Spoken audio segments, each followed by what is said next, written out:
Portion जो है इसका सबकुटेनियस है, जहाँ पे इसको कैनुलेट किया जाता है, और यहाँ से सिर्फ ब्लड कैरी करने के लिए ये पोर्शन जो कि राइट एट्रियम तक जा रहा है। This is haemodialysis reliable outflow graft. अब आपने ग्राफ बनाने के लिए सर्टेन क्राइटेरिया, अगर आपसे एग्जाम में पूछ लिया जाता है कि एवेलुएट हिज आर्म जो है, पर आर्म जो है फॉर कंस्ट्रक्शन ऑफ एवीएफ, तो आपके पास क्या है, venous luminal diameter equal to और more than 2.5 mm for AVF, और 4 mm से ज्यादा या equal to 4 mm for the AV graft. Absence of segmental stenosis, ठीक है, continuity with the deep venous system in the upper arm. ये आपको कैसे पता चलेगा कि ये वेनस जो है उनका कंटिन्यू है विद द डीप वेनस, कि कोई एडीमा वगैरह नहीं है बाजू में, ठीक है। Absence of ipsilateral central vein occlusion और स्टेनोसिस, अगर वो एप्सिलेटल सेंट्रल वेन एक्लूजन या स्टेनोसिस होगी तब भी बाजू का एडीमा होगा। आर्टीरियल सिस्टम के लिए आर्टीरियल डायमीटर 2 mm या उससे ज्यादा होना चाहिए, ठीक है। दोनों बाजू में ब्लड प्रेशर का डिफरेंस 20 mm से ज्यादा नहीं होना चाहिए। राइट और लेफ्ट आर्म में प्रेशर का डिफरेंस 20 mm से ज्यादा नहीं होना चाहिए। और palmar arch should be patent. ये आप कैसे देखोगे कि पामर आर्च पेटेंट है कि नहीं है क्लिनिकली? एलेंस टेस्ट से पामर आर्च को आप इवेलुएट करोगे। डिफरेंट टाइप्स ऑफ एनास्टोमोसिस जो है, ये साइड टू साइड है, आर्टरी की भी साइड और वेन की भी साइड, ठीक है। इसमें फ्लो भी ज्यादा मिलती है क्योंकि आर्टरी से भी ब्लड आ रहा है और इधर से वेन से भी ब्लड आ रहा है, तो हाईएस्ट फ्लो है, इजी है टू कंस्ट्रक्ट, ठीक है। और risk of high output cardiac failure के ये वाला फिस्टुला जो है इसमें हाई आउटफ्लो हो सकता है। फिर एंड टू साइड के आर्टरी का एंड वेन की साइड, ये क्यों करते?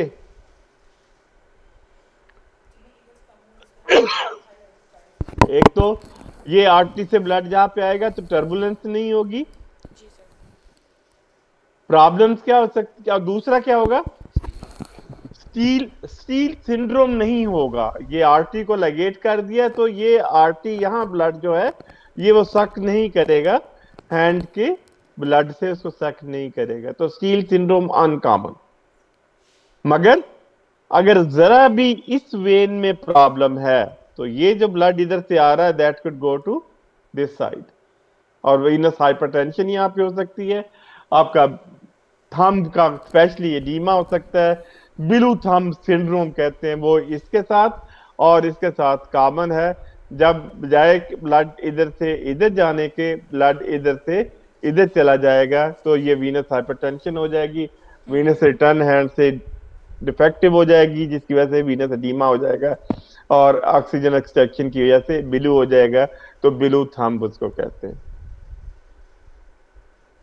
This is the most common type of anastomosis, ठीक है। End side to end, artery की साइड है और वेन का एंड है, ठीक है। और उसके बाद ये एंड टू एंड है, तो इनकी ये वीनस हाइपरटेंशन जो है वो नहीं होगी, ठीक है, और स्टील भी कम होगा, मगर इससे फ्लो कम मिलती है क्योंकि ये वेन से जो इनपुट थी वो आपके पास खत्म हो जाती है।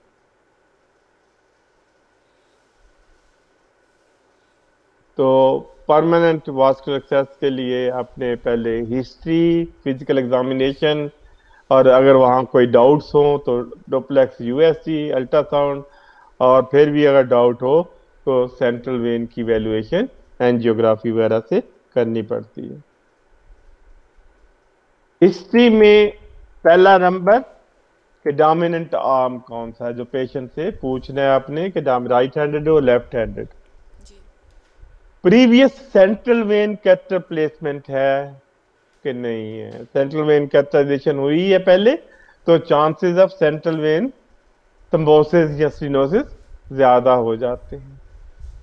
परमानेंट पेसमेकर डला हुआ है, कंजेस्टिव हार्ट फेलियर है, डायबिटीज की हिस्ट्री है, कोएगुलेशन डिसऑर्डर है, एंटीकोएगुलेंट थेरेपी है, सीवियर कोमॉर्बिड कंडीशंस हैं जैसे कोरोनरी आर्टरी डिजीज है या मैलिग्नेंसी है, लिमिटिंग लाइफ एक्सपेक्टेंसी।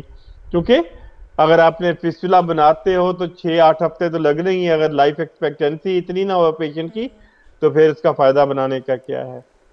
आर्म और नेक या चेस्ट में ट्रामा की हिस्ट्री है या कोई सर्जरी हुई है, और नेक्स्ट इसके भी anticipated liver donor transplant, live donor transplantation है कि आज 3-4 हफ्ते में हो जानी है, तो उस सूरत में भी एवीएफ बनाने की लॉजिक नहीं बनता, चूंकि उस वक्त तक फिस्टुला मैच्योर नहीं होना जब पे ट्रांसप्लांट हो जाना है।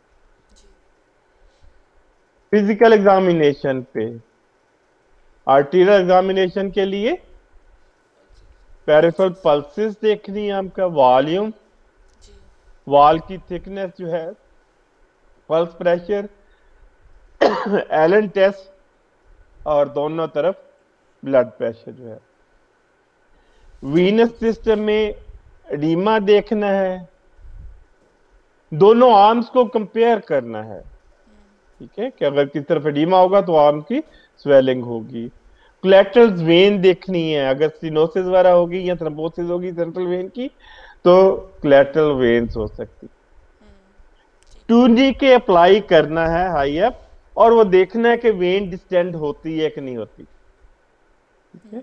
अगर वेन का डायमीटर टूर्नी के लगाने से 50% से ज्यादा इंक्रीज कर जाता है तो गुड चांस होगा कि एवी फिस्टुला आपका सक्सेसफुल हो। सर्जरी और ट्रामा के लिए एग्जामिन करना और हार्ट फेलियर के लिए एग्जामिन करना। और ये पहले भी बता चुके हैं कि minimum vein size is equal to 2.5 artery का, और आरटी का 2 mm तक हो सकता है, ठीक है।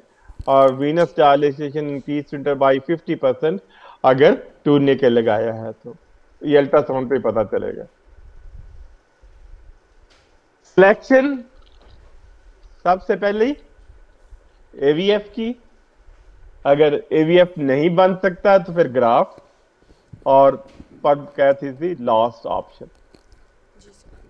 लोकेशन जितना डिस्टली ऑप्शन हो सके वो बनाना है, ताकि स्नफ बॉक्स या रिस्ट में पहले वो फेल हो जाए, ताकि अगर फेल हो जाता तो फिर उसके ऊपर साइट जो है अवेलेबल हो, तो जितना डिस्टल हो सके उतना। और दूसरा AVF first choice, next is the AV graft और पग कैथ लास्ट। एवी फिस्टुला बनता है जब तो क्या होता है, haemodynamic forces trigger vascular remodelling, blood flow increases इन दी एवीएफ, जो वेन में इंक्रीज करेगी ब्लड फ्लो, जिस वक्त डायरेक्टली कनेक्ट हो जाएगा आरटी के साथ। Shear and hoop stress inside the aVF increases, और वेन की डायलिटेशन हो जाएगी एंड वेसल वॉल की थिकनिंग होगी, जिसको क्या कहते हैं, आर्टीरियलाइजेशन ऑफ दी वेन जो है। Normally vein is not palpable, AVF में जब वेन आर्टीरियलाइज हो जाएगी it will become palpable. AV graft insertion के बाद आप 24 to 72 आवर्स के अंदर यूज कर सकते हो। समटाइम्स पीपल रिकमेंड के भी 2 हफ्ते कम से कम दें, मगर दोनों की सूरतों में पेटेंसी में कोई डिफरेंस नहीं है, ठीक है। तो आप 72 आवर्स में यूज कर सकते हैं। क्राइटेरिया के मैच्योर एवीएफ का, एवी ग्राफ्ट अपने एवी फिस्टुला बना हुआ है, आपने डिसाइड करना है कि ये मैच्योर हो गया कि नहीं, इसको यूज कर सकते हैं कि नहीं। तो उसके लिए रूल ऑफ 6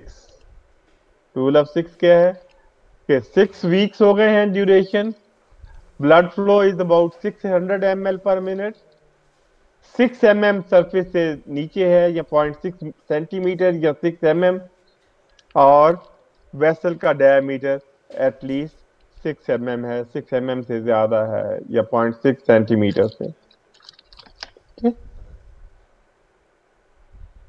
तो एग्जामिनेशन पे क्या करना है, आई इस्तेमाल करनी है, इंस्पेक्शन पहले नंबर पे, उसके बाद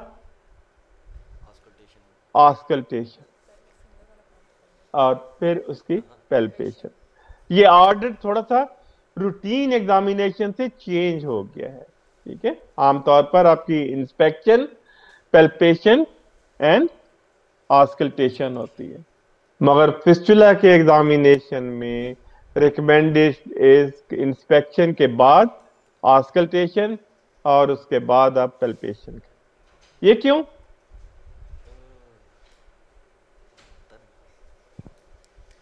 फिस्टुला की पेटेंसी का कैसे पता चलता है आपको?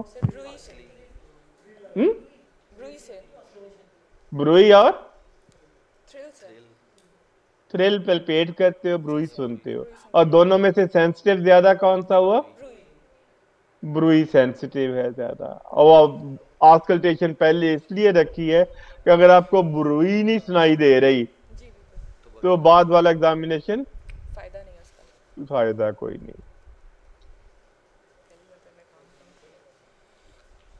इंस्पेक्शन में क्या करना है? Look for scars. वो क्यों? ताकि आपको पता चले कि किस किस्म का फिस्टुला है।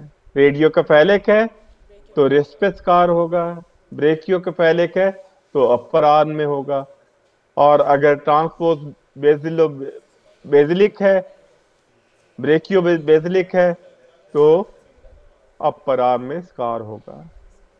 तो और वो स्कार जो है लॉन्ग स्कार होगा एक्सटेंडिंग टू द एक्सिला। तो स्कार से आपको पता चलेगा कि मोस्ट लाइकली किस टाइप का फिस्टुला है। बाकी भी आते हैं पैल्पेशन पे।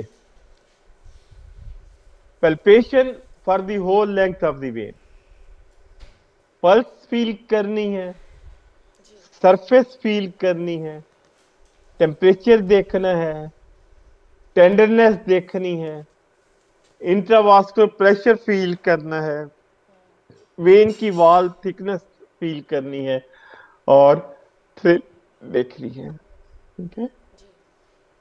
उसके बाद आउटफ्लो की असेसमेंट करनी है, इनफ्लो की असेसमेंट करनी है, और एक्सेसरी वेन के लिए एग्जामिनेशन करना है, which is sequential occlusion test करना है, उससे पहले ऑगमेंटेशन टेस्ट करना है।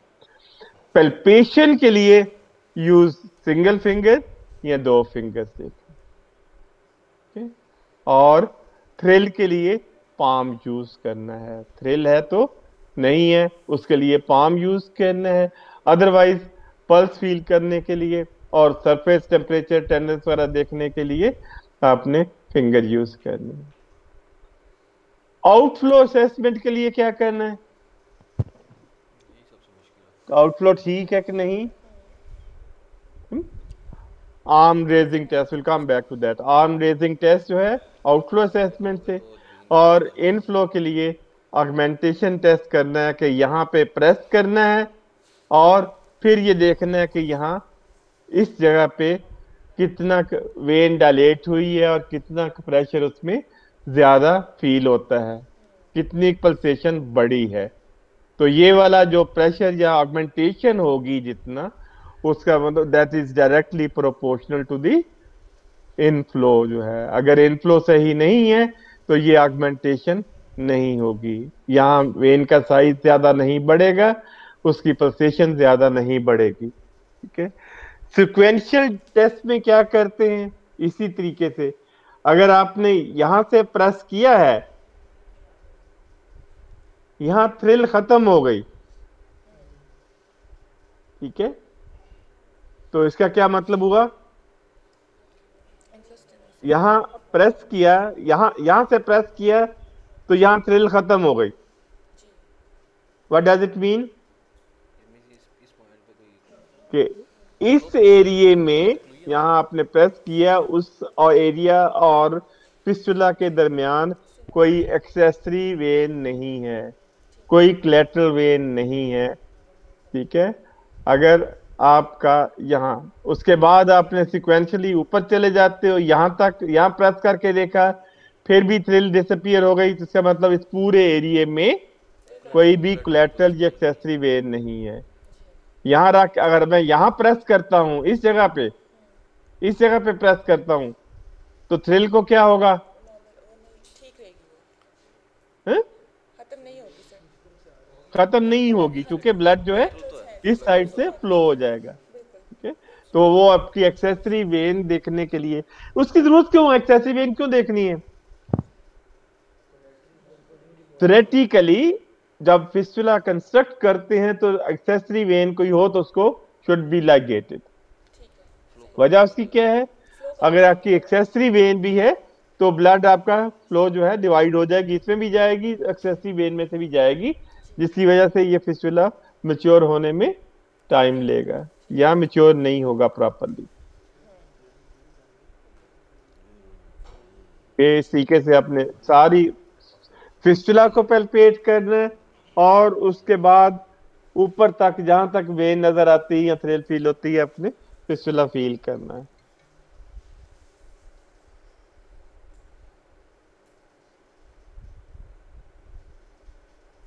टेम्परेचर वार्म है अगर तो पॉसिबल इन्फेक्शन है, कोल्ड है तो ब्लड सप्लाई डिक्रीज हो सकती है।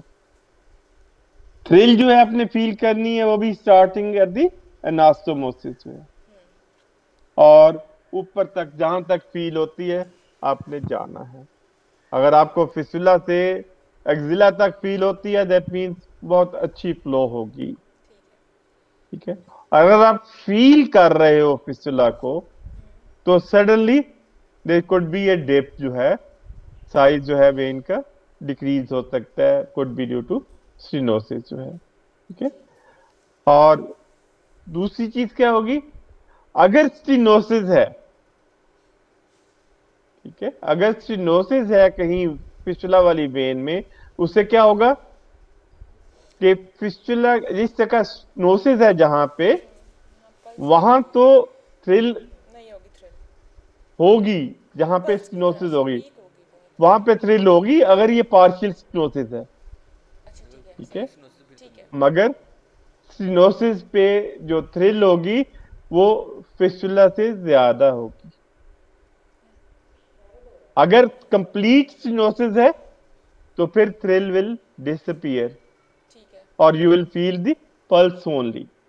नॉर्मल फिस्टुला में पल्स इतनी प्रोमिनेंट नहीं होती, मिनिमम पल्स जो है बहुत ही डिक्रीज वॉल्यूम होता है। मगर अगर आउटफ्लो पे स्टेनोसिस या ऑब्स्ट्रक्शन है तो pulse will become more prominent जो है, और थ्रिल जो है आपकी कम होती जाएगी, पल्स बढ़ती जाएगी। अगर कंप्लीट स्टेनोसिस है तो थ्रिल विल बी एब्सेंट और pulse will be more prominent, ठीक है। और ये स्टेनोसिस में भी आइडेंटिफाइड एज नैरोड एरिया, इसलिए कहा कि सरफेस फील करनी है अपने फिंगर से, अनास्टोमोसिस से लेके अलॉन्ग दी होल लेंथ, तो किसी एक जगह पे आपको नैरो जगह फील होगी, तो that could be possibly stenosis. Size, depth, diameter estimate करना है वेन का, और स्ट्रेट सेगमेंट देखनी है आपने वेन की कितनी है। ये अपने रूल ऑफ 6 में 4 क्राइटेरिया देखे थे, 6 के, और 5वां भी क्राइटेरिया बाज़ औक़ात यूज करते हैं कि स्ट्रेट लेंथ जो है आपकी, जिसको कैलकुलेट कर सको, that should be at least 6 centimetre, ठीक है। टार्चुअस नहीं होना चाहिए वेन जो है, और कम से कम 6 सेंटीमीटर की स्ट्रेट लेंथ होनी चाहिए, पॉसिबल जो है कैलकुलेशन साइट देखने के लिए। अब इंस्पेक्शन आपने करनी है ये कॉम्प्लिकेशंस देखने के लिए। आपने फिस्टुला की साइट एनास्टोमोसिस से लेके ये 5-10, 8-10 सेंटीमीटर तक, उसके बाद डिस्टल टू फिस्टुला जिसमें अपर आर्म भी और अपर चेस्ट भी, नेक भी शामिल है, और डिस्टल टू एवीएफ यहाँ फिस्टुला बना हुआ है, उससे डिस्टल भी एग्जामिन करना है। ये तीनों सेगमेंट को आपने सेपरेटली एग्जामिन करना। चेंज इन दी एक्सेस, इस एरिया में क्या हो सकता है? रेडनेस हो सकती है, एनी पस ड्रेन कर सकती है, एब्सेस हो सकता है, कैनुलेशन साइट को देखना है कि उसमें से कोई पस तो नहीं निकल रही, कोई एनोरिज्म या सूडो एनोरिज्म तो नहीं बना हुआ, वेसल की साइज और शेप कैसी है, टार्चुअस है, इरेगुलर है, ठीक है, सूडो ट्यूमर है, ये क्या चीजें देखनी है, और कोई इन्फेक्शन का साइन है कि नहीं है। नीचे आपने इस जगह पे बिलो दी देखना है कि स्किन का कलर नोट करना है, ठीक है, कोई कलर चेंज तो नहीं हुआ, रेड है या ब्लू हो गया है, एडिमा देखना है, कलर ब्लू या पर्पल देखना है, अल्सरेशन गैंग्रीन देखनी है, कोई हीमोटेमा देखना है, ब्रूज देखनी है, वो आपने यहां भी देखनी है। और उसके बाद ये हैंड का एरिया और ये वाला एरिया सेंट्रल, सॉरी ये सेंट्रल एरिया यहाँ से यहाँ तक का देखना था, और फिर हैंड का देखना है कि इसमें कोई एडीमा है, वीनस हाइपरटेंशन का, ब्लू थंब जैसे मैंने कहा, या स्टील सिंड्रोम की वजह से हैंड का इस्कीमिया हो रहा है, वो आपने देखना है। तो बाजू में आपने यहां से अगर शुरू करते हो, हाथ में इनका colour, temperature, presence of any ulceration, कोई गैंग्रीन यहाँ पे, उसके बाद इस एरिया में आ गए, यहाँ स्किन कलर, एडीमा, कोई हिमेटोमा, कोई ब्रूजिंग, ठीक है, और फिर कोई पस, एब्सेस, कैनुलेशन साइट को, कोई एनोरिज्म को, वेसल साइज वगैरह, और यहाँ भी आपने देखना है कोई एडीमा वगैरह देखना है, कोई हिमेटोमा देखना है, ठीक है। और इस एरिया में भी बाज़ अगर सेंट्रल वीनस थ्रोम्बोसिस है तो यहाँ भी आपके पास कोलेटरल वेन प्रोमिनेंट हो सकती है इस जगह पे भी, और इस जगह पे भी ब्रूई आपको सुनाई दे सकती है।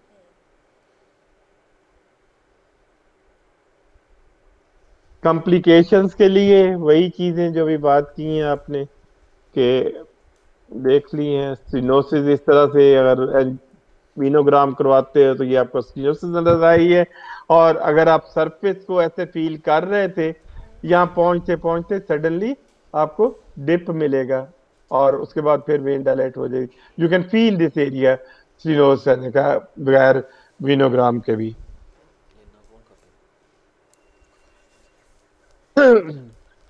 थ्रिल में सडन चेंज हो जाए नेचर उसकी, वेन नैरो हो जाए तो थ्रिल हो सकती है। नॉर्मली एवी फिस्टुला जो बना हुआ अच्छा एवी फिस्टुला है, तो थ्रिल की टाइमिंग क्या होती?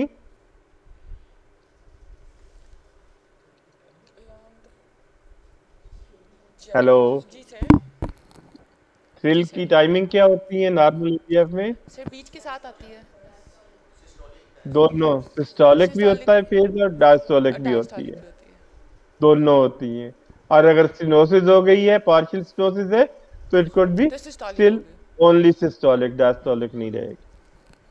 तो उसको फील करना है अपने थ्रिल को, और पल्स फील करनी है कि पल्स ज्यादा डोमिनेंट है या थ्रिल डोमिनेंट है। दोनों में डिफरेंशिएट कर सकते हो आप जी सर। थ्रिल और पल्स में। जी पेन को फील कर रहे हो, पल्स फील कर रहे हो यहाँ पे, तो ये सॉफ्ट होगा, कंप्रेसिबल होगी वेन की। अगर कहीं से आगे आउटफ्लो ऑब्स्ट्रक्शन नहीं है तो इस वेन वुड बी कंप्रेसिबल। अगर यहाँ पे स्टेनोसिस हो गई है तो ये एरिया क्या होगा? हाइपरपल्सेबल। पल्सेटाइल हो जाएगा। हाइपर पल्सेटाइल, पल्स जो है ज्यादा प्रोमिनेंट हो जाएगी एज कंपेयर टू थ्रिल, मगर इस एरिया में यहाँ पे थ्रिल आपकी प्रोमिनेंट हो सकती है, ठीक है। ये आपको नजर आ रहा है यहाँ पे, ये वेन है, और उसके बाद ये ग्रेश एरिया सिर्फ इंडिकेट कर रहा है कि थ्रिल आ रही है इस पे ना, ठीक है। इसको फिंगर से प्रेस किया, यहाँ पे एक फिंगर से प्रेस किया और दूसरी फिंगर से दूसरे हैंड की फिंगर से इस एरिया को फील किया। ये ऑगमेंटेशन टेस्ट है जो आपने करना है। क्या हुआ, वेन का साइज ये था इंक्रीज हो पहले, गया, अब इंक्रीज हो ये गया। हो गया। जी तो बिल्कुल। साइज ये तकरीबन डबल हो गया उससे। इसका मतलब है कि ऑगमेंटेशन हो गई। दैट मीन्स इनफ्लो प्रॉब्लम नहीं है, इनफ्लो ठीक है। जी यहां को वेन को एक्लूड कर दिया तो यहां क्या होगा, थ्रिल एब्सेंट हो जाएगी और पल्स जो है प्रोमिनेंट हो जाएगी, और वो भी इंडिकेट करेगी कि यहाँ कोई इस जगह पे कोई एक्सेसरी वेन नहीं है। ठीक है, ऑगमेंटेशन टेस्ट ये है कि यहाँ पे प्रेस किया, जिल्द को, स्किन को ऑक्लूड करने की कोशिश की, और वेन का डायमीटर फिस्टुला की साइड पे, फिस्टुला पे और फिस्टुला के 2-3 सेंटीमीटर आगे तक वो आपने देखना है कि पहले से डबल हो गया कि नहीं। ठीक है, और पल्स जो है प्रोमिनेंट हो गई कि नहीं। जितनी ज्यादा स्ट्रांग पल्स होगी that will be directly proportional to the outflow. अगर पल्स वीक है प्रेस के बाद भी, इसका मतलब कि इनफ्लो भी कम है। दैट मीन या तो आर्टीरियल प्रॉब्लम है या जक्स्टा एनास्टोमोसिस थ्रोम्बोसिस है, which is the most common site of thrombosis जो है ये है। ठीक है, जक्स्टा एनास्टोमोसिस कहते हैं कि एनास्टोमोसिस के 2-3-4 मिलीमीटर आगे तक जक्स्टा ग्लोमेरुलर साइट पे thrombosis is the most common. अगर आप यहाँ पे थ्रोम्बोसिस हो सकती है या आर्टीरियल फ्लो जो है वो कॉम्प्रोमाइज हो सकती है। तो ये ऑगमेंटेशन टेस्ट है। जी थ्रिल को भी इसी तरह, यहाँ पे स्टिनोसिस थी। ठीक है, तो सिर्फ स्टिनोटिक एरियाज में लोकलाइज होगी और स्ट्रांग होगी थ्रिल। यहाँ पे थ्रिल स्ट्रांग होगी। ठीक है, और यहाँ पे पल्स स्ट्रांग हो सकती। यहाँ पे अगर स्टिनोसिस है, जक्स्टा एनास्टोमोसिस, जक्स्टा एनास्टोमोसिस, तो वो वाली जो एनास्टोमोसिस के ऊपर आपने फील कर रहे हो, तो वहां पल्स भी इंक्रीज होगी मगर थ्रिल डिक्रीज हो जाएगी। थ्रिल इंडिकेट फ्लो जो है फ्लो जो है, ब्लड फ्लो की है। कितनी हो रही है। जी तो अगर सिनोसिस होगी, फ्लो कम होगी, तो थ्रिल डिक्रीज हो जाएगी और पल्स इंक्रीज हो जाएगी, अगर ये जक्स्टा एनास्टोमोसिस सिनोसिस है। और पल्स डिसअपियर और सडन डिक्रीज इन कैलिबर। यहाँ पे आए हो आप, जिस जगह पे स्टिनोसिस होगी यहाँ से फील करते आए हो, यहाँ पे आए हो, तो वहां पे पल्स डिसअपियर हो जाएगी और सडन डिक्रीज इन कैलिबर, तो वो एरिया आपको स्टिनोसिस का होगा जहाँ पे पल्स बिल्कुल डिसअपियर होगी। उससे पहले स्ट्रांग पल्स थी और इस एरिया पे पहुंचते हो तो पल्स डिसअपियर हो जाती है। दैट वुड मीन कि वहां पे स्टिनोसिस है।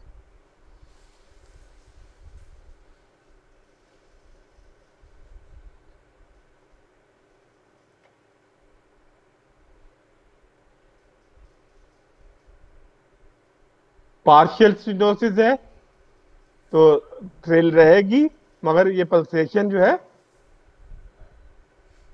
यहाँ पे पल्सेशन होगी, यहाँ पे लोकलाइज स्ट्रॉन्ग थ्रिल होगी। जी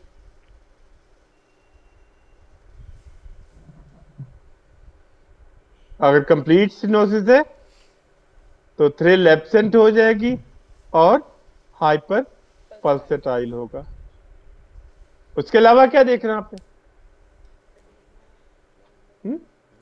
अगर ये थ्रिल यहाँ पे एब्सेंट मिलती है, जी स्ट्रॉन्ग पल्स मिलती है, तो उसके अलावा आपने एडीमा देखना है, डिस्टल एडीमा देखना है, कोलेटरल कोलेट्रल सर्कुलेशन देखनी है कि कोई कोलेट्रल्स बनी है कि नहीं बनी। कोलेट्रल थेरेटिकली बनी नहीं होगी, अगर कोलेट्रल्स बनी होती तो थ्रिल डिसअपियर नहीं होनी थी। जी ये यही दिखाया है। अगर जक्स्टा एनास्टोमोसिस सिनोसिस है तो ये आपको प्रेस करने से ये एनगाज, ये एरिया जो है एनगाज नहीं होगा, यहाँ पे वॉल्यूम नहीं बढ़ेगा, पल्स नहीं बढ़ेगी। दैट विल मीन स्टेनोसिस है। इसी तरीके से जैसे थ्रिल है वैसे ही आपकी it will correspond to the bruit. Bruit. ठीक है, नॉर्मली ब्रूई आपको ये सिस्टोलिक और डायस्टोलिक दोनों सुनाई दे रही हैं। जी। यहाँ स्टेनोसिस है तो सिर्फ सिस्टोलिक है, डायस्टोलिक ब्रूई नहीं सुनाई दे रही। ठीक है।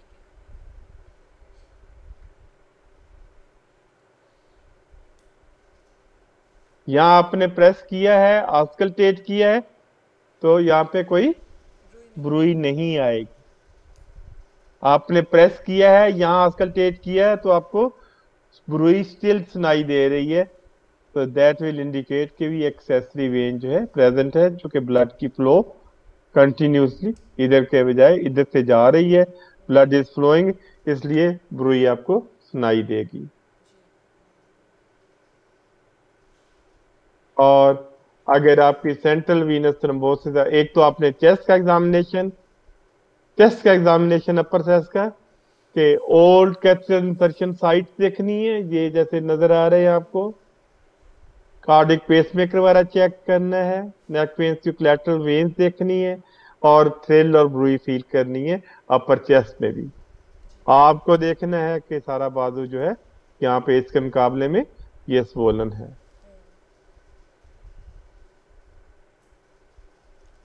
ऑस्कल्टेशन पे एंटायर एक्सेस पे आपने सुननी है। अगर आपको एक्सिला तक सुनाई दे रही है तो it means very good flow.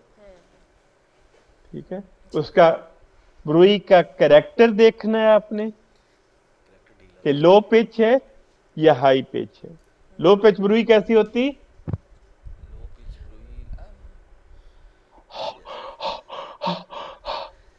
आवाज सुनाई दी है? जी सर। हाँ? हाँ जी सर। ये तो लो पिच थी, और हाई पिच और सिर्फ सिस्टोलिक होगी। जी सर। टाइमिंग भी देख रही है, सिस्टोलिक और डायस्टोलिक दोनों फेजेस में है, ये सिर्फ सिस्टोलिक है। और इंटेंसिटी देखनी है, लाउड है या लो इंटेंसिटी है, सॉफ्ट और मफल्ड है।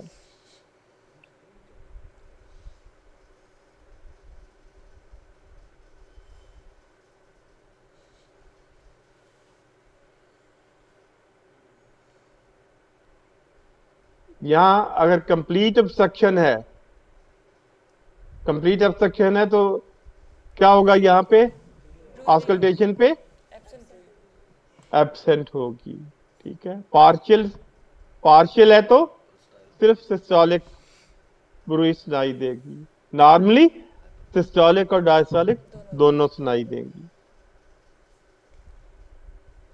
और उसके बाद अगर हिस्ट्री है कि 15-20 साल 10-15 साल हो गए हैं इसको डायलिसिस पे फिस्टुला इस्तेमाल होते होते, तो कार्पल टनल सिंड्रोम की अगर कोई इंडिकेशन है तो उसके लिए एग्जामिन करना है, और हार्ट फेलियर के लिए एग्जामिन करना है पेशेंट को इफ इंडिकेटेड। हर पेशेंट में जरूरत नहीं है आपको।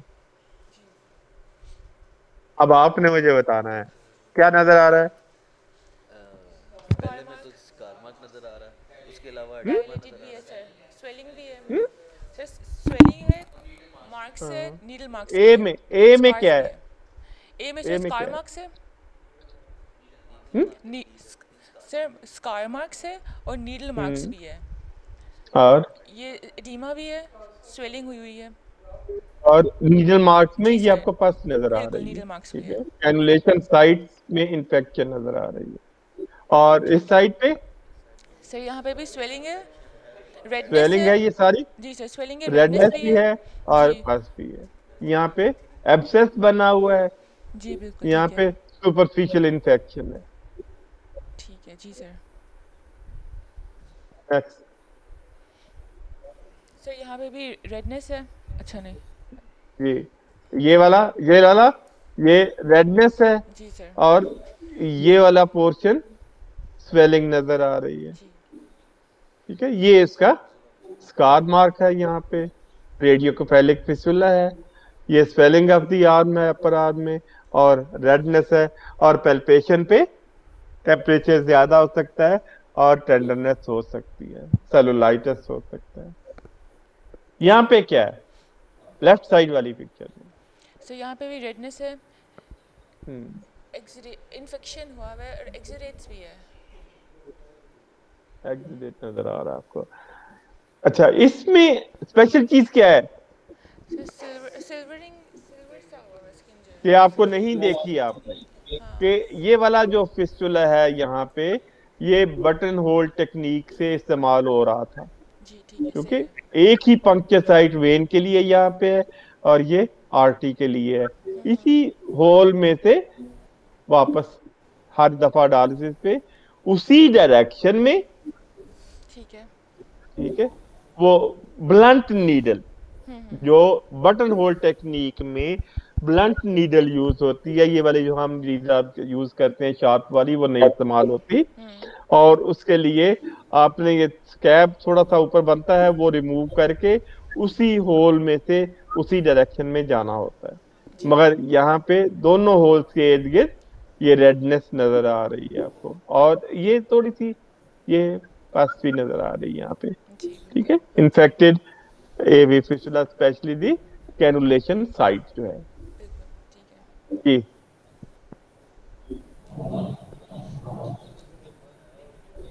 बोलते जाओ। सर लिम सर यहाँ इसमें भी लिम एडिमा है, स्कार मार्क्स है, प्रीवियस वेस्कुलर एक्सेस साइट जो है जो उसके भी नीडल मार्क्स है ये यहाँ पर। सबक्लेवियन कैस्टराइजेशन के मार्क्स हैं। ऊपर नेक के ऊपर भी ये है, ये स्कार स्कार मार्क है है यहाँ पे। फिस्टुला के लिए। तो कौन सा फिस्टुला होगा? ब्रेकियोकेफेलिक। बेसोकेफेलिक, ठीक है। जी और तीसरी चीज, तीसरी चीज सर टॉर्चुअस वेन्स में नजर आ रही है एक्सिला के पास।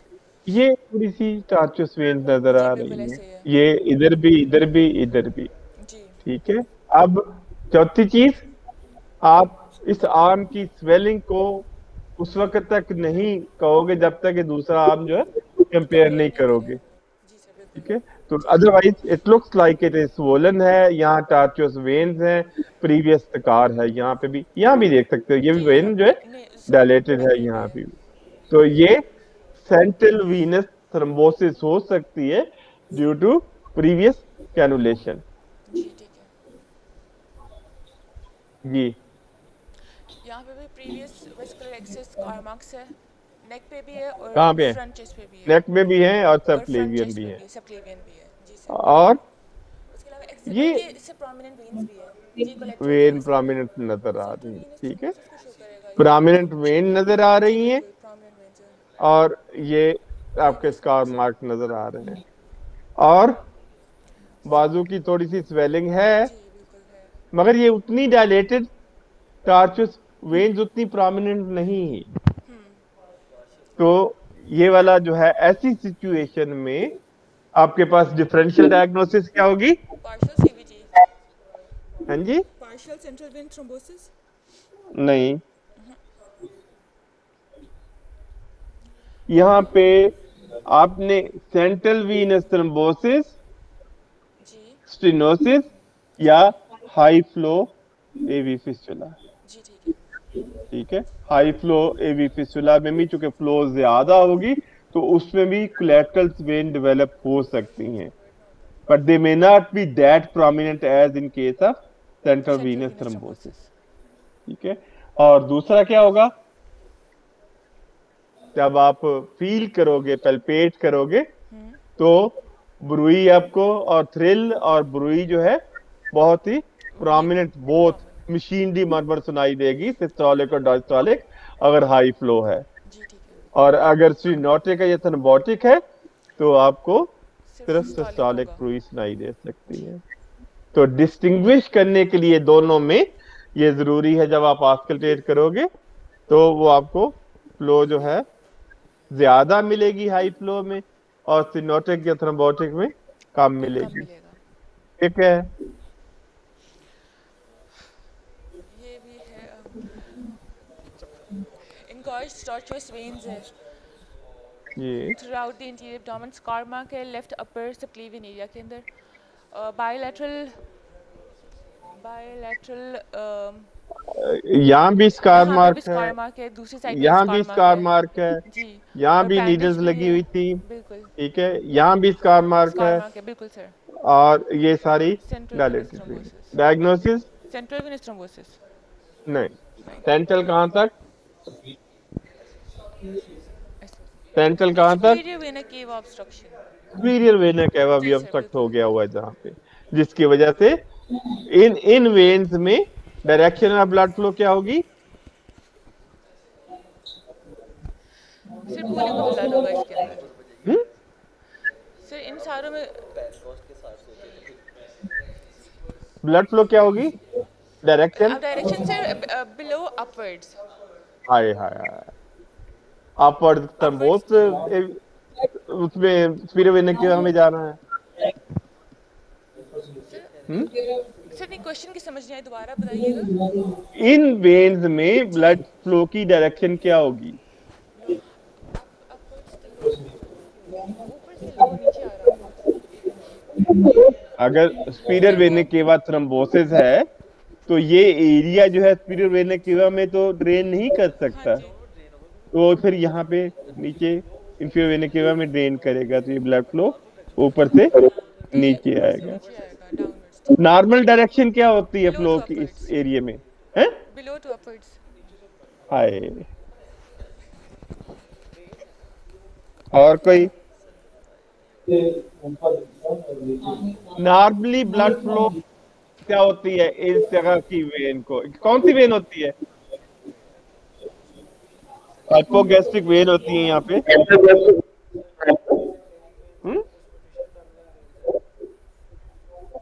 यार बोलो ने, नॉर्मल ब्लड फ्लो इस जगह वेन्स की क्या होती है,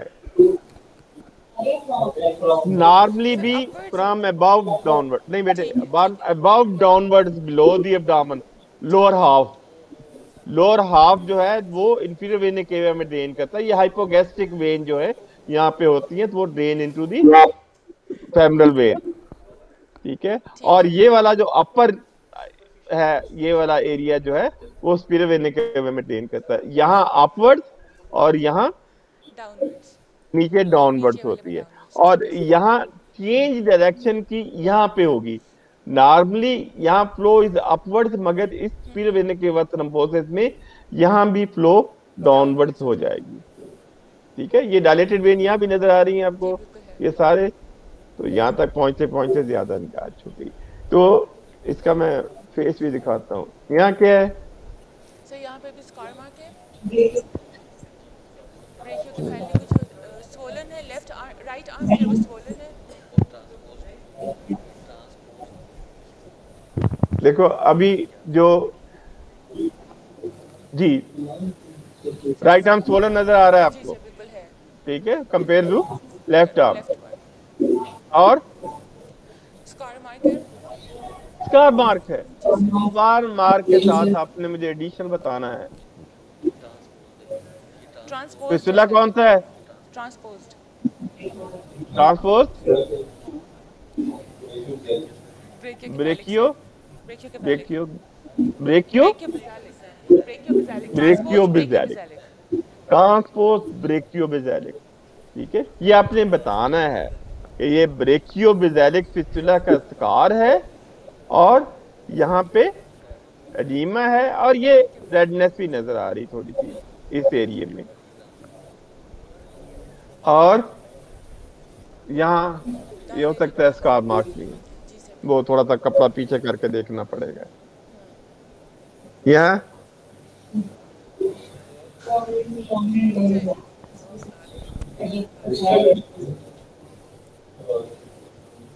ये आपकी टोक्स के क्वेश्चन है सर राइट वाली जो जी, इसमें टॉर्चस वेन्स है, एक स्कार मार्क भी है सबक्लेवियन एरिया के अंदर, और एक्सिला तक टॉर्चस वेन्स है, इवन ऊपर भी आ रही है, नेक पर भी आ रही है, अपर चेस्ट एंड ये स्कार है, यहाँ पे है स्कार मार्क है, ये एडिमा तक नीचे तक हुआ हुआ है, ठीक है। तो ये अगेन सेंट्रल वीनस थ्रोम्बोसिस, जी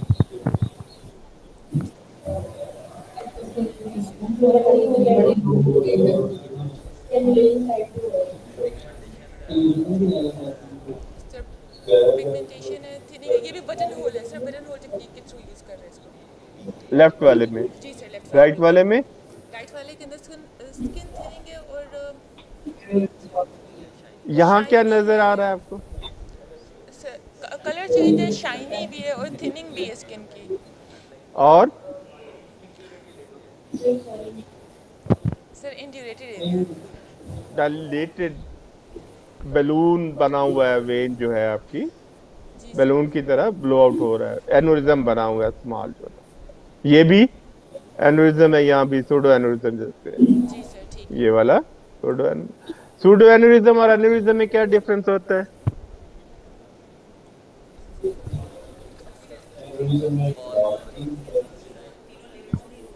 हम्म? सर आप एग्जामिनेशन पे पूछ रहे हैं या वैसे पूछ रहे हैं? वैसे पूछ रहा हूँ डेफिनेशन में। सर तीनों वेसल्स जो है, अगर तीनों लेयर्स ब्लड वेसल के इन्वॉल्व है तो वो ट्रू एन्यूरिज्म होता है। अगर कवर्ड बाय दी तीनों एडवेंटिशिया, मीडिया और एंड एक्सटर्नल एंटीमा की ballooning out of the wall जो है, जी वॉल सर। की बैलूनिंग आउट हो जाती है, जी तो ठीक है। वो तीनों लेयर जो है इंटेक्ट रहती हैं। और जी सूडो सर एनोरिज्म में ब्रेक हो जाती है। कोई वॉल में ब्रीच हो जाए तो ब्लड उसमें से लीक करके स्वेलिंग कर देता है, तो it may not B lined by all three layers में भी, जस्ट ट्यूनिका एडवेंटिशिया जो है वो लेयर होती है। तो ये वाला जो है शाइनी स्किन है, जी सर। नीचे नेक्रोसिस हुई है, इधर लेफ्ट अपनी इस पे भी ये नेक्रोसिस हुई है एरिया जो है ना, ठीक है। और ये वाला भी रेडी टू रप्चर। जी tattoo marks. Sir scar mark है, एन्यूरिज्मल हाँ, डायलेशन है, टैटू मार्क्स है। कौन सा फिसुला है? रेडियो के पैलिक सर। रेडियो का पहले। रेडियो के पैलिक। अब आप मुझे ये बताओ कि ये आउटफ्लो ऑब्स्ट्रक्शन है जिसकी वजह से ये वेन डायलेट हो गई है, या हाई फ्लो फिस्टुला है? सर एग्जामिन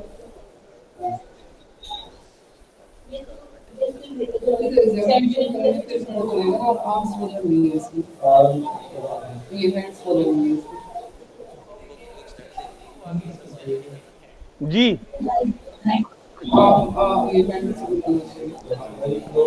सर पीछे से पीछे किया है। मैं तो कहती हूँ ऑक्सीडेट करेंगे। सर यस, ऑक्सीडेशन पे क्या है? नहीं नहीं पता। ऑगमेंटेशन इसकी करोगे? नहीं नहीं सर, पहले ही हम ऑगमेंट तो हुआ नहीं हुआ है। करेंगे सर, हम नहीं करेंगे, शायद म्यू वाले करना चाह रहे हैं। अच्छा जी, बताएं भी। मोस्ट लाइकली क्या है? आउटफ्लो, हाई आउटफ्लो है या sir high high high obstruction? Outflow obstruction है, दोनों चीजें पॉसिबल हैं, दोनों मगर पॉसिबल है। आपने बताना है ज्यादा पॉसिबिलिटी क्या है। नहीं पता। सर हाई फ्लो लग रहा है। अगर ये डिफरेंशिएट नहीं करोगे तो इस केस में, इस शॉर्ट केस में पास नहीं होगे।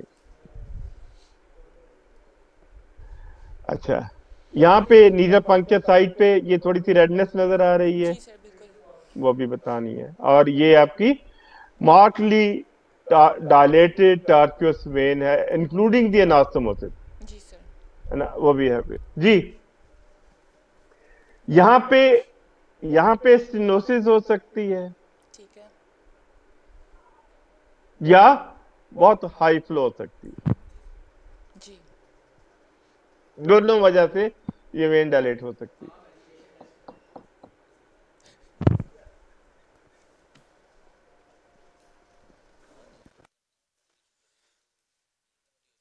मोस्ट लाइकली नहीं पता, नहीं सर, नहीं पता। नहीं पता। ये पेशेंट का आर्म आर्म रेस एलिवेट किया है किया। आपने, हाँ? इस जी सर पेशेंट का हम आर्म देखेंगे। रेस किया, तो ये क्या हुआ? स्वेलिंग खत्म हो गई है। सेल एन्यूरिज्मल जो है डायलेशन, इसका मतलब है कि हाई फ्लो थी। हाई फ्लो थी। अब अगर ज्यादा, बहुत ज्यादा हाई फ्लो हो, जी it may take longer time to empty. जी सर ठीक है। ठीक है, एक तो ये आर्म रेजिंग टेक्निक जो है यूज करनी। ठीक है। दूसरी चीज जो इसमें इंडिकेट कर रही है कि कोई कोलेटरल वेन नजर नहीं आ रही, जी सर बिल्कुल। ठीक है। और अगर थ्रोम्बोसिस होती यहाँ पे तो कुछ ना कुछ हाथ का एडीमा भी होना था, बिल्कुल सही होना सर। चाहिए था। जी हाथ वो भी का नहीं है। एडीमा नहीं है और कोई भी कोलेटरल वेन नहीं है, बिल्कुल ठीक। मगर ये वाला जो साइन जो है हैंड का एडीमा और कोलेटरल वेन, जहां पे आप sometimes you can still have those dilated veins ji and edema of the hand जो है, क्योंकि इस एरिया की वेन जो है वो इस वेन में ड्रेन कर रही हैं। जी सर। जब इस वेन में ड्रेन करेंगी तो प्रेशर कहाँ होगा, यहाँ पे इस एरिया में वीनस प्रेशर क्या होगा, इससे कम हो जाएगा अगर ड्रेन हो जाएगा इस आ, एरिया से तो। यहाँ पे प्रेशर क्या होगा अच्छा इस वक्त अगर ज़्यादा है हाई जब फ्लो है हम, तो अगर हाई फ्लो तो ज़्यादा होगा सर। ज्यादा होगा। जी बिल्कुल। तो यहाँ वाली वेन जो है उसमें अगर ओपन भी है तो ड्रेन करना उनके लिए मुश्किल होगा, ठीक है। क्योंकि हाई प्रेशर एरिया में ड्रेन नहीं कर सकेंगी। उससे यहाँ भी एडीमा डेवलप हो सकता है, ठीक है। जी सर। और इस वजह और कोलेटरल जो है यहाँ के वजह ज्यादा ऊपर बांध सकती हैं, जैसे वो एक बाजू मैंने दिखाया था पहले केस में। मगर ये इसके लिए टेस्ट थी आर्म रेजिंग टेस्ट, जी सर। ये वाला देखा है यहाँ पे, ठीक है। और रेज किया तो ये वाला पोर्शन ये सारा एम्प्टी हो गया।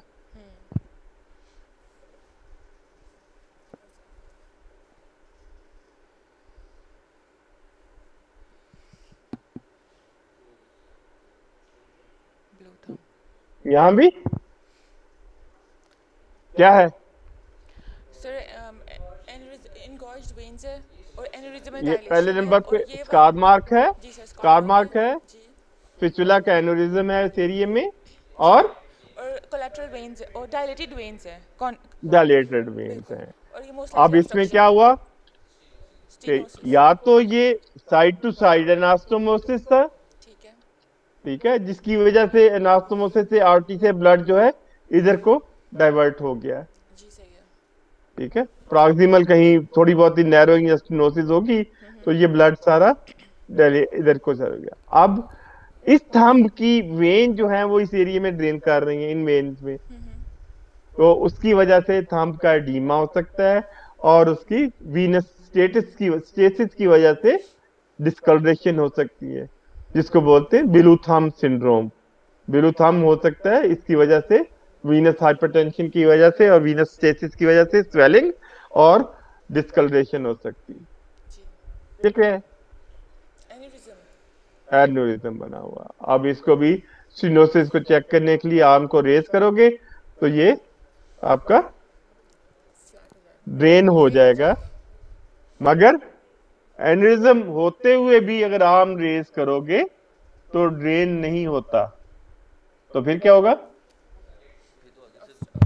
ऑब्स्ट्रक्शन होगी फिर सर, ये स्वेलिंग खत्म नहीं होती आर्म रेस करने से भी, तो ऑब्स्ट्रक्शन होती है, या स्टेनोसिस, थ्रोम्बोसिस है, वेन थ्रोम्बोसिस थ्रम्बस बना हुआ है इसमें। जी सर। मगर अब एक एन्यूरिज्म विदाउट थ्रोम्बोसिस और aneurysm with thrombosis on palpation you can differentiate, ठीक है। एन्यूरिज्म को भी आपने पैल्पेट करना है देखने के लिए, it could be partially thrombosed, completely thrombosed, और जरूरी नहीं है कि हर इस तरह की शक्ल जो है कुड बी ड्यू टू ये आउटफ्लो ऑब्स्ट्रक्शन, तो चीज देखनी है आपने। ये सर ये भी स्कार मार्क है, नीडल मार्क से एन्यूरिज्मल डायलेशन है, रेडनेस हुई हुई है, थिनिंग ऑफ स्किन है और नीडल मार्क्स भी है और कोलेटरल्स भी है, कोलेटरल्स भी है, डायलेटेड वेन Dilated भी veins यहाँ भी है, नजर बिल्कुल, आ ऊपर रही है axilla आपको, में भी, ये भी जी, नजर आ रही है, ये भी नजर आ रही है, जी तो इसको भी आउटफ्लो से देखना है। यहाँ भी उसी तरीके से आउटफ्लो, ये वाला सो ये नेक्रोज्ड एरिया है और नेक्रोस swollen भी है, डिस्कलर्ड भी है, शाइनिंग discolored भी है, एच shiny है, skin भी है, शाइनी है, जी सर। ये एन्यूरिज्मल डायलेशन है, स्कार मार्क है, अब यहाँ देखो, अगर आप उंगली से इस एरिया को फील करते आ रहे हो, जी यहाँ आए तो सडनली डिप हो गया, डिप आ जाएगा, बिल्कुल उसके बाद फिर यहाँ आके यहाँ पे इंक्रीज हो गया, बिल्कुल बिल्कुल डिप हो जाए। तो स्टेनोसिस, यहाँ पे और यहाँ पे आपको थ्रिल और ब्रूइज ज्यादा सुनाई देगी, ठीक है, बिल्कुल सही, ठीक है, स्टेनोसिस की वजह इस एरिया में और इस एरिया में। यहाँ पे ब्रूई और थ्रिल कम होगी क्योंकि फ्लो जो है कम हो गई हुई है प्रेशर की वजह से। और अगर इस आर्म को रेज करोगे, से जी अगर ये एम्प्टी नहीं होता होगा ड्रेन, तो दैट विल कंफर्म कि भी ऑब्स्ट्रक्शन है। ऑब्स्ट्रक्शन है, जी सर बिल्कुल, ये तो आसान था, एनोरिज्म, सारा पढ़ाना है 1 2 3 4 5, ये छोड़ दें आप, सर्जरी वालों का है कि टाइप्स एनोरिज्म की 1 2 3 4। 4, ये एन्यूरिज्मल डायलेशन है, लेफ्ट आर्म स्वोलन भी है, हाँ, खाली नहीं, एनोरिज्मल डायलेटेशन जी और टॉर्चुअस वेन, वेन जो है टॉर्चुअस है, टॉर्चुअस है बहुत ज्यादा। जी सर बिल्कुल, एनास्टोमोसिस की भी एनोरिज्मल डायलेटेशन है। और स्कार मार्क्स है, और वाइट वाइट जी, कलर का क्या है ये, और स्वेलिंग भी है सर लेफ्ट आर्म की, स्वेलिंग भी है और डिस्कलरेशन भी है। कलर जो है इस बाजू के मुकाबले में थोड़ा ब्लूइश है। बिल्कुल सर ब्लूइश है, और और कंजेस्टेड वेन्स है ऊपर तक till the neck and axilla, इस पेशेंट की यहाँ भी आपको, ये भी वेन जा रही है, जी सर ये भी आ रही है, इसको यहाँ भी आपको ब्रूई नाई दे सकती है, ठीक है, ठीक है। अब ये वाला जो है हाई फ्लो होगा या आउटफ्लो ऑब्स्ट्रक्शन होगी? आउटफ्लो ऑब्स्ट्रक्शन, ये हाई फ्लो हो सकती है, ये हाई फ्लो हो सकती है इसलिए कि यहाँ पे कोई कोलैटरल नहीं है। अच्छा ठीक है, सही है, ये वाली जो डायलेटेशन और टॉर्चुसिटी जी जी हाई फ्लो की वजह से आई है, और फिस्टुला के ऊपर इतनी डायलेटेशन हुई है, जी, ठीक है। ये वाली फ्लो जो है और ये भी, और ये वाली वेन जो है क्योंकि इसकी वजह से प्रेशर ज्यादा है तो ये वेन उसमें ड्रेन नहीं हो रही, जो मैंने पहले बात की है, जी ठीक है। और ये वेन भी स्टेसिस की वजह से इस हाई प्रेशर में चूंकि ये वेन ड्रेन होनी है तो वो ड्रेन हो नहीं रही थी, इसलिए यहाँ पे वीनस स्टेसिस और वीनस हाइपरटेंशन होगी, ठीक है, ठीक है। तो इसको भी आप डिफरेंशिएट कैसे करोगे? आर्म लिफ्ट पहले नंबर पे इस पे ब्रूई फील करोगे तो क्या होगा? स्ट्रॉन्ग थ्रिल होगी, सिस्टोलिक और डायस्टोलिक। ब्रूई भी स्ट्रॉन्ग होगी, जी यहाँ तक सुनाई देगी आपको ब्रूई जो है, ठीक है, ठीक है। और अगर ब्रूई नहीं है, थ्रिल नहीं है और बहुत स्ट्रॉन्ग पल्सेशन है, देन इट इज ऑब्स्ट्रक्शन, जी ठीक है। दूसरी चीज, आर्म रेस करने से अगर एम्प्टी हो जाती है ठीक हो जाएगा, तो हाई फ्लो, हाई फ्लो है। सर जो डिस्कलरेशन हो रही है वो वीनस स्टेसिस की वजह से है, ये वाली वीनस, ये आप एक्सप्लेन कर सकते हो, वीनस स्टेसिस और वीनस हाइपरटेंशन ठीक है, दोनों चीजें हो जाएंगी ना, क्योंकि ये वेन में प्रेशर भी बढ़ जाएगा जब यहाँ वीनस प्रेशर ज्यादा होगा, जी ठीक है सर, तो उसकी वजह से ये जो मैंने पहले आपको बताया था कि वीनस स्टेसिस भी हो सकती है, हाइपरटेंशन भी हो सकती है। जी सर, और ये जो टॉर्चुइसिटी, ये सारी विदाउट एनी कोलैटरल, यहाँ पे बिल्कुल कोलैटरल यहाँ पे नहीं है, बिल्कुल सर ऐसे ही, ठीक है। अगर ये सीरियस होती तो यहाँ भी कोलैटरल आ जानी थी, इस एरिया में भी कोलैटरल आ जानी थी, ठीक है। तो ये मोस्ट लाइकली हाई फ्लो है, ठीक है, कंफर्म करना पड़ेगा। ये सर ये भी एन्यूरिज्मल डायलिटेशन है, टॉर्चुअस है, टॉर्चुअस है, और इसके अंदर कोलैटरल्स भी नजर आ रहे हैं, डायलेटेड वेन्स है, बहुत थोड़ी नजर आ रही है। जी, ये एक्सेला चीज के आपको पास, डिफरेंशिएट करना है इस चीज में जी कि ये वाली वेन जो है टॉर्चुअस नजर आ रही है हाई फ्लो की वजह से, जी बिल्कुल कि सही, इसमें भी अच्छा फ्लो ज्यादा है, तो ये बाकी जो वेन है उसमें भी थोड़ा बहुत है। प्रेशर ये ज़्यादा हो वेन जो जाता है, ये वेन जो है इसमें एम्प्टी नहीं हो सकती, ठीक है, बिल्कुल, उसकी भी थोड़ी सी डायलिटेशन हो जाएगी, ठीक है। तो ये वाला जो है, और अगर ये ऑब्स्ट्रक्टेड होता यहाँ पे जी तो ये बाजू सोलन होता, स्वोलन होता, ठीक है। हालांकि इसकी भी जैसे पहले केस में दिखाया था कि इसकी वीनस स्टेसिस हो सकती है, स्वेलिंग भी हो सकती है, मगर इस केस में ना वीनस वो नहीं है, दोनों चीजें नहीं है, which is more likely outflow पिछले। और दूसरा ये एब्रप्टली एंड नहीं हो रहा, ठीक है, ग्रेजुअली टेपर ऑफ हो रहा है, टेपर ऑफ हो रहा है। और उसी तरीके से यहां से लेके यहां तक टेपर ऑफ हुआ है। जी सर। ये वाला डायलेटेड है यहां से लेके यहां तक। ठीक है।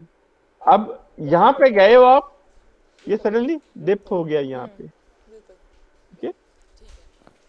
अब इसके ऊपर अगर थ्रिल नहीं है, पल्सेशन है स्ट्रांग, ब्रूई नहीं है, तो दिस इज आउटफ्लो ऑब्स्ट्रक्शन है। इसी तरह ये वाला यहाँ पे फिस्टुला बना हुआ था, यहाँ आके ये सडनली यहाँ पे खत्म हो गया। अब आउटफ्लो हाई फ्लो होती तो ये ऊपर तक डायलेटेड होना था। जी जी बिल्कुल सही है, ठीक तो ये यहाँ तक अगर है, अगर तो इसको भी दोनों चीजें वो आर्म रेजिंग टेस्ट जो है इंपॉर्टेंट हो जाता है ऐसी सिचुएशन में, ये देखने के लिए कि ये आउटफ्लो ऑब्स्ट्रक्शन है या हाई फ्लो फिस्टुला है। जी सर। ये सर ये भी एन्यूरिज्म है, एन्यूरिज्मल डायलिटेशन जी और टॉर्चुअस वेन, ठीक है। जी सर। और ये वाली कोलेटरल जो नजर आ रही है, जी सर। ये भी इस वजह से ये नजर आ रही होगी कि इसमें एंट्री नहीं हो रही, बिल्कुल ठीक है, सही है। ठीक है। जी। तो ये भी हाई फ्लो। हाई फ्लो हो सकता है। हाई फ्लो एन्यूरिज्म जी हेमाटोमास। सर एन्यूरिज्मल डायलिटेशन है फर्स्ट वाली में, नेक्रोज भी है, डिस्कलर्ड भी है, शाइनी भी है और शाइनी स्किन भी है, डिस्कलरेशन और भी है। यहाँ पे सडनली डिप हो रहा है, सडन डिप है। सडन डिप है, ठीक है। तो ये पोस्ट सिनोटिक डायलिटेशन हो सकती है, यहाँ सिनोसिस हो सकती है। बिल्कुल सर। इधर क्या है, हेमाटोमास बने हुए हैं, ब्रूजेस है। ये मतलब ब्रूजिंग है। सर ये एन्यूरिज्मल डायलिटेशन है और ये इसमें ऐसा टॉर्चुअस स्पेसिफिकली है यहाँ टॉर्चर्स है और जितनी जगह दिखाई गई है यहाँ आपको वो सडन डिप नहीं है कोई नजर भी, नहीं हाई है। फ्लो मोस्ट लाइकली है। हाई फ्लो ज्यादा चांसेस है, मगर हाई फ्लो के लिए you would have loud low pitch to and fro systolic and diastolic bruit, ठीक है। ऑब्स्ट्रक्शन होगी तो आपको ब्रूई एब्सेंट भी हो सकती है, ये भी वही केस है। अब ये क्लिनिकल फीचर्स, इनफ्लो स्टेनोसिस होगी तो क्या होगा, ब्लड फ्लो जो है वेन में कम होगी, वेन कम डायलेटेड होगी, पुअर फ्लो होगी, तो उसकी कैनुलेशन डिफिकल्ट होगी, कैनुलेशन डिफिकल्ट होगी, फ्लो कम होगी, तो प्री पंप आर्टीरियल प्रेशर को क्या होगा, फ्री पंप आर्टिकल प्रेशर कहाँ लिखा हुआ है? क्या होगा, सर क्वेश्चन क्या है दोबारा बताइएगा please. Pre pump arterial pressure जो मेजर कर रहे हो आप, उसको क्या होगा अगर इनफ्लो स्टेनोसिस है, सर लो हो जाएगा। ज्यादा नेगेटिव होगा, ठीक है, ज्यादा नेगेटिव। ठीक है। पंप तो चल रहा है मगर ब्लड उस स्पीड से नहीं आ रहा, तो ज्यादा नेगेटिव हो जाएगा, जी सर बिल्कुल। ठीक है। पल्स कम होगी, ऑगमेंटेशन पुअर होगी, थ्रिल कम हो जाएगी वहां पे या खत्म हो जाएगी। इसी तरह ब्रूई जो है वो सिस्टोलिक हो सकती है सिर्फ, और आउटफ्लो स्टेनोसिस है तो उसमें क्या होगा, नीडल्स रिमूव करते हो तो ब्लीडिंग ज्यादा देर हो सकती है, ठीक है। फ्लो उसमें भी कम हो सकती है। यहाँ वीनस प्रेशर हाई हो सकता है क्योंकि फिस्टुला में प्रेशर ज्यादा होगा, आउटफ्लो स्टेनोसिस की वजह से, तो वीनस प्रेशर भी आपका हाई हो सकता है। और स्टेनोसिस है तो हाइपर पल्सेटाइल होगा, थ्रिल डिसकंटिन्यूस होगी, और एट द साइड जो है इंक्रीज होगी, और ब्रूई भी जो है डिसकंटिन्यूस होगी, और एट द साइट जो है ज्यादा हो सकती है। सेंट्रल वीनस स्टेनोसिस या थ्रोम्बोसिस में वो आपने देखा है कि क्या होगा प्रेशर। पहले ये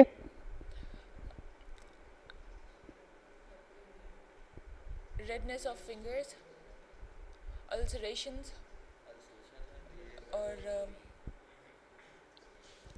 गैंग्रीन है फिंगर के टिप के ऊपर। सर इसमें भी ब्लूइश डिस्कलरेशन है, थंब की और फिंगर्स की भी। इस यहाँ पे बात भी में पेल भी है। कंपैरिजन किया हुआ है जी सर जी, बिल्कुल। और कोल्ड भी पेल है, होगा कोल्ड भी है, स्टील फिनोमेना, ये गैंग्रीन, और बाकी फिंगर्स की अल्सरेशन, डिस्कलरेशन का। डिस्कलरेशन। फिर से अल्सरेशन कहेंगे या नहीं? ये गैंग्रीन कह दिया तो फिर अल्सरेशन, ये थोड़ी सी यहाँ कह सकते हो अल्सरेशन भी है ये एरिया में, ये गैंग्रीन हो गई ना।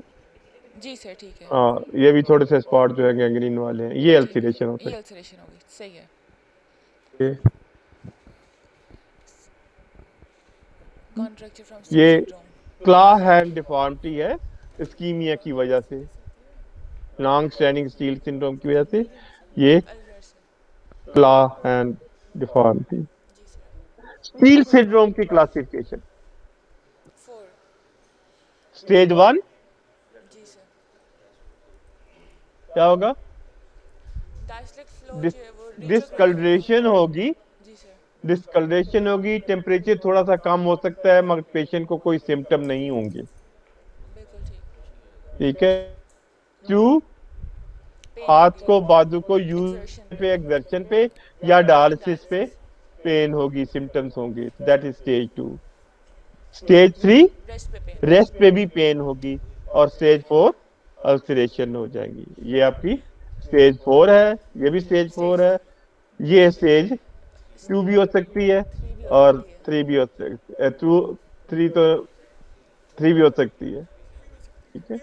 ये भी स्टेज 4 हो जाएगी।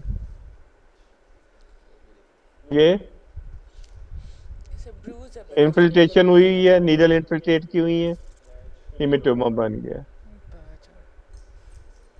अच्छा, चले, ये एक मोटी सी टेक्निकल, आप जब पेशेंट नीडल से रिमूव करते हो, जी सर। आर्टीरियस और वीनस, कौन सी नीडल पहले रिमूव करोगे?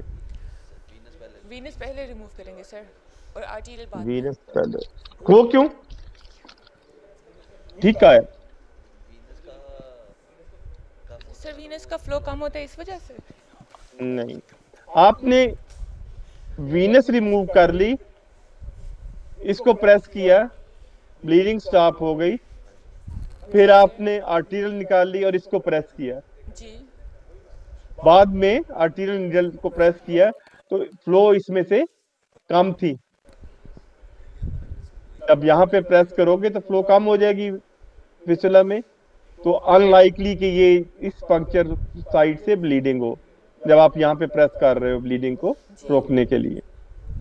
अगर आपने पहले ये निकाली है, ठीक है, और फिर ये वेन की निकाली है और यहाँ पे प्रेस किया है तो अंदर वेन के प्रेशर बढ़ेगा। और ये आर्टिकल 350 जब बाद में वीनस नीडल निकालते हो तो यहाँ प्रेस करते हो तो ब्लीड हो तो जाएगा। वीनस प्रेशर आर्टीरियल बढ़ेगा इसके बिल्कुल सही अंदर, है सर। और फिर जब आर्टीरियल नीडल निकालोगे तो उसकी ब्लीडिंग ज्यादा होने का चांस होगा। और एक चीज और जो यहाँ पे मैं बताऊं आपको कि ये स्किन के अंदर पंक्चर है यहाँ पे, ठीक है, और ये फिस्टुला के अंदर भी। लंबी नीडल से तो इतना डिस्टेंस होता है, ठीक है। अगर आपने इस स्किन वाले होल को प्रेस किया, यहाँ वाले को, जी तो उससे क्या होगा, स्किन के अंदर जो है वो ब्लीडिंग हो जाएगी। यहाँ प्रेस किया तो यहाँ पे प्रेशर बढ़ेगा बिल्कुल ब्लीडिंग और इस होल में से सबक्टेनियसली ब्लड लीक कर सकता है, तो इसलिए सजेस्ट होता है कि 2 फिंगर यूज करें ताकि ये दोनों होल जो है कवर हो जाए। जी सर। ये इस तरीके से ब्लड जो है लीक कर सकता है। वो जो हीमोटोमा पहले बना था ये वाला, तो ये इस किस्म का था। इस जी सर। ये भी यही हुआ, क्या हुआ है, सर इसमें कैसे भी डिस्क्राइब करूं?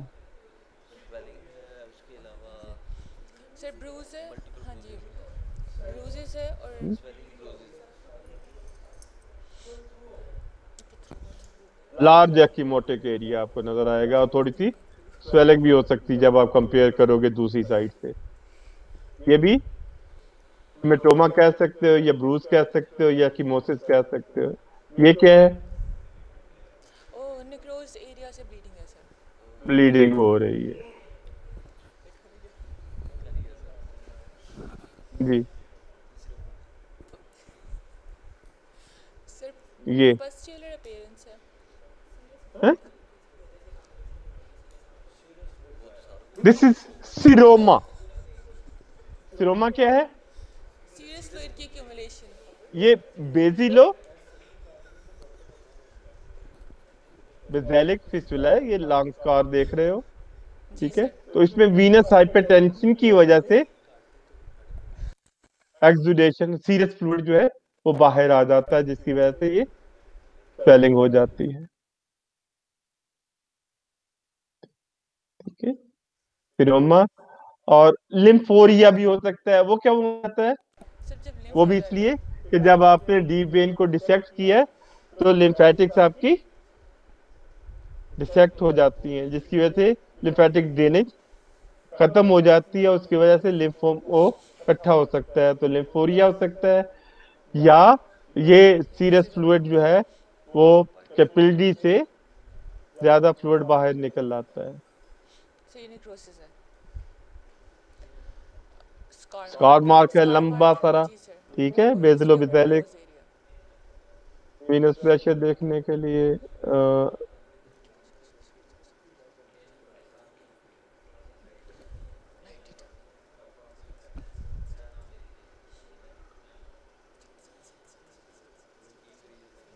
हार्ट फेलियर भी हो सकती है अगर फिस्टुला की फ्लो रेट जो है 1 लीटर से 1500 ml से ज्यादा है, तो वो हार्ट फेलियर हो सकती है, स्पेशली पहले ही अगर कॉम्प्रोमाइज कार्डियक फंक्शन है। High output failure, fistula high flow वाला है और कॉम्प्रोमाइज कार्डियक स्टेटस का, तो हार्ट फेलियर हो सकती है। हाई फ्लो फिस्टुला में क्या होता है? How would you recognise?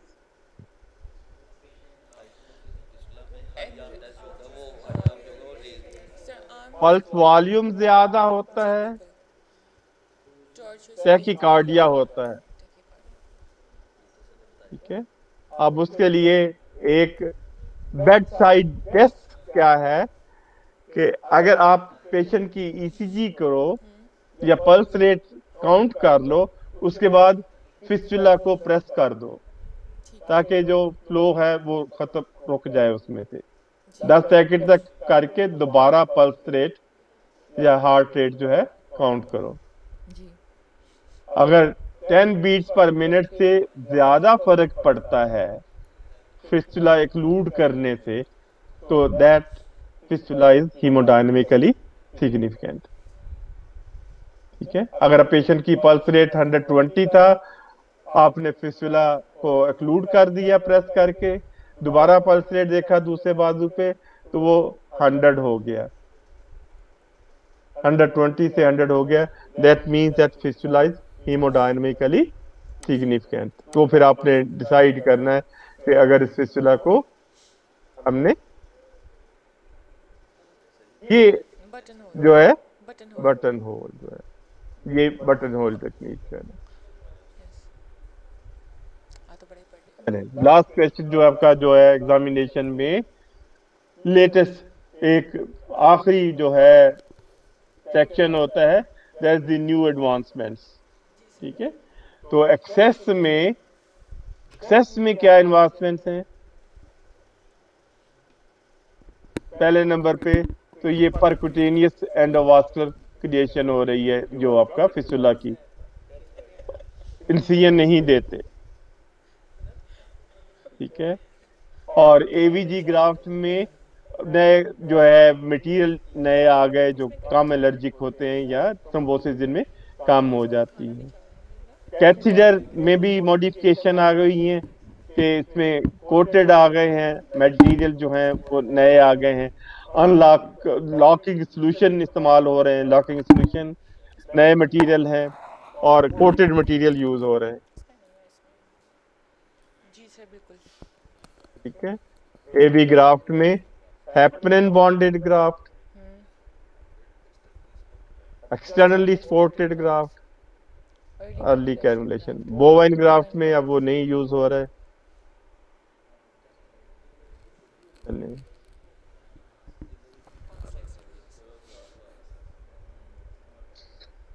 दो चीजें आपके पास आ गई जो कैनुलेट करते हो जब वेन को, तो आपने रोप लैडर टेक्निक यूज करनी है। ठीक है, बटन होल टेक्निक जो है वो कहाँ पे इस्तेमाल होती है? स्पेशली होम हीमोडायलिसिस वाले जो पेशेंट जो सेल्फ कैनुलेशन करते हैं, जी तो वहां पे बटन होल प्रेफर की जाती है। Area technique that is not recommended. Area technique क्या है?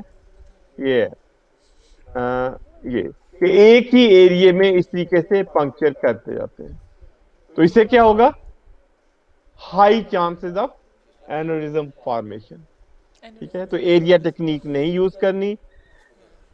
और ये जो है रोप लैडर यानी कि पहले नीचे फिर ऊपर, रोप लैडर क्या है? से पहले नीचे फिर ऊपर ऊपर। रोटेट करना है आपने। ठीक है, जी जी एक ही जगह पे नीडल इंसर्ट नहीं करनी, नीचे से मूव करते जाओगे, नेक्स्ट टाइम उससे 1 सेंटीमीटर छोड़ के आप उसके बाद 1 सेंटीमीटर और आगे, दोनों वेन्स को आपने रोटेट करना है, एक ही एरिया में कैनुलेट नहीं करना। दैट इज रोप लैडर जो है दैट इज प्रेफर्ड। उससे क्या होगा? डायलेट होगी तो सारी वेन डायलेट होगी, लोकलाइज डायलिटेशन नहीं होगी। जी सर। तो रोप लैडर टेक्निक यूज करनी है। बटन होल टेक्निक जो है आपने सेम साइड को सेम डायरेक्शन में नीडल डालनी है, ब्लंट नीडल डालनी है। होम डायलिसिस वाले जो सेल्फ कैनुलेशन वाले पेशेंट हैं उनको भी प्रेफर करते हैं। जी ठीक सर। है, और जो सेम एरिया वाली टेक्निक नहीं यूज करनी। जी ठीक सर। है, ठीक है। चलिए, एनी क्वेश्चन जो है? Any question? कार्डियक फेलियर और पल्मोनरी हाइपरटेंशन दो चीजें हो सकती हैं, और लॉन्ग टर्म यूज की वजह से कार्पल टनल सिंड्रोम जो है, जो hypertrophy of the flexor reticulum, उससे आपका कार्पल टनल सिंड्रोम हो सकता है। ये इसकी कॉम्प्लिकेशन थी, मगर ये पिक्चर्स मैंने इसलिए दिखाई हैं कि आपको ये केस जो है एग्जाम में आ जाए तो फिर इसके मुताबिक आप डिस्कस कर सकते हो। और आपने फिस्टुला जितने भी आपको मिलते हैं जी सर। वो एग्जामिन करने हैं। ठीक है सर। हर फिस्टुला का पेल्पेट करना है, उसको ऑस्कल्टेट करना है, ऑगमेंटेशन टेस्ट करना है। अगर किसी पेशेंट की भी स्वेलिंग थी तो आर्म रेजिंग टेस्ट करके देखना है। ये प्रैक्टिस करनी है आपने। जी सर। ठीक है। ठीक है, कोई कोई भी पेशेंट सिनोटिक आ सकता है तो उसकी ब्रूई और थ्रिल में डिफरेंस क्या है?